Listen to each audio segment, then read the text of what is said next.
बोलिए सच्चिदानंद भगवान की जय। आज हम आपको महाभारत में 18 संख्याओं के योग का वर्णन कर रहे हैं।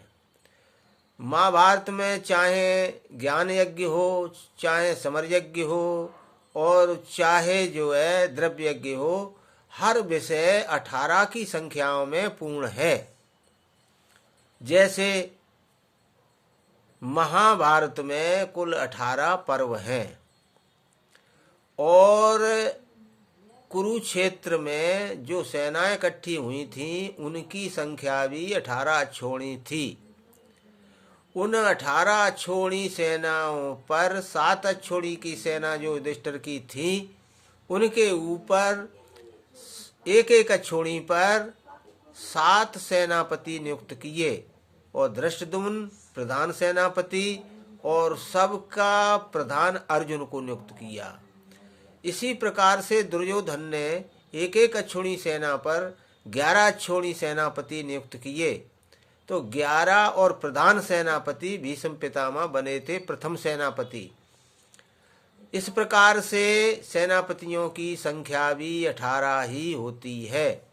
और यही नहीं, महाभारत का युद्ध भी 18 दिन तक ही चला था। 18 दिन में पूरा हो गया था। भीष्म पितामह प्रथम सेनापति 10 दिन तक लड़े थे। भीष्म पितामह से आधे समय अर्थात 5 दिन द्रोणाचार्य का युद्ध हुआ था और द्रोणाचार्य से आधे भी कम सिर्फ 2 दिन कर्ण का संग्राम हुआ था और फिर इससे आधे शल्य 1 दिन ही लड़ा था। इस प्रकार से ये लड़ाई जो है 18 दिन में पूरी हो गई थी। और फिर आगे चल के देखें तो इस महाभारत में 18 गीताओं का समावेश है। जैसे भगवत गीता, अनुगीता, मंक गीता, हंस गीता, व्याद गीता, सनत सुजात गीता, इस प्रकार गीताएं 18 इसमें छाई हुई हैं। और भगवत गीता में भी 18 ही अध्याय हैं। भीष्म पर्व के 25वें अध्याय का श्लोक धर्म क्षेत्रे कुरुक्षेत्रे संवेता तुस्सवै मामका पांडवस्यैव किम कुर्वत संजय, ये भीष्म पर्व के 25वें अध्याय का श्लोक है। और ये गीता के प्रथम अध्याय का, कहने का तात्पर्य 25 से लेकर के और 42वें अध्याय तक के जो श्लोक हैं उनका नाम भगवत गीता रखा गया है ऋषियों के द्वारा, मुनियों के द्वारा। और इसके आगे जब चलते हैं तो 13वें अध्याय, गीता का 13वां अध्याय और 7वें श्लोक से 11वें श्लोक तक ज्ञान की परिभाषा में 18 ही घटक बताए गए हैं, 18 ही सेनापति बताए गए हैं।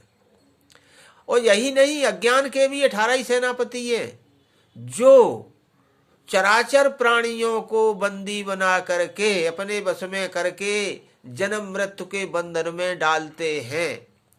और अगर आपके पास ज्ञान के ये 18 सैनिक बॉडी गार्ड बन करके रहेंगे तो अज्ञान आपका बाल बांका नहीं कर सकता है। गीता में इन अध्यायों में आप उन सरदारों को, उन ज्ञान की परिभाषा को पढ़ सकते हैं। इसके अलावा इस महाभारत में 18 पुराणों की कथाओं का समावेश है। 18 पुराण। और कहा गया है महाभारत में 18 पुराणेषु श्रवणम यत फलम भवेत तत्फलम संप्राप्तम वैष्णवो नात्र संशय। कोई भी अगर तरीके से,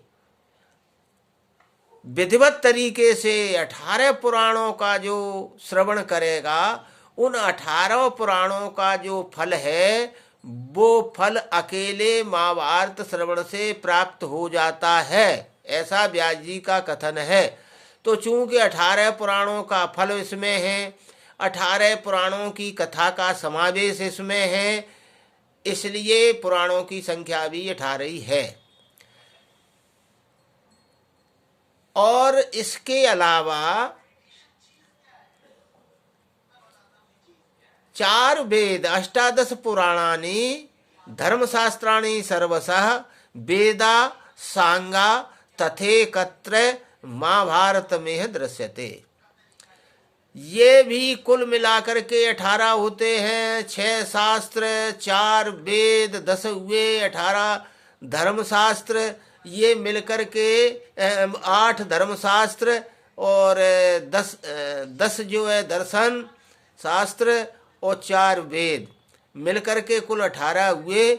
इसलिए व्यास ने ये भी लिखा है कि जो सब जग में वह सब इसमें, यहाँ नहीं वो कहीं नहीं, धर्म अर्थ और काम मोक्ष की छटा छबीली छाए रही। बोल सच्चिदानंद भगवान की जय।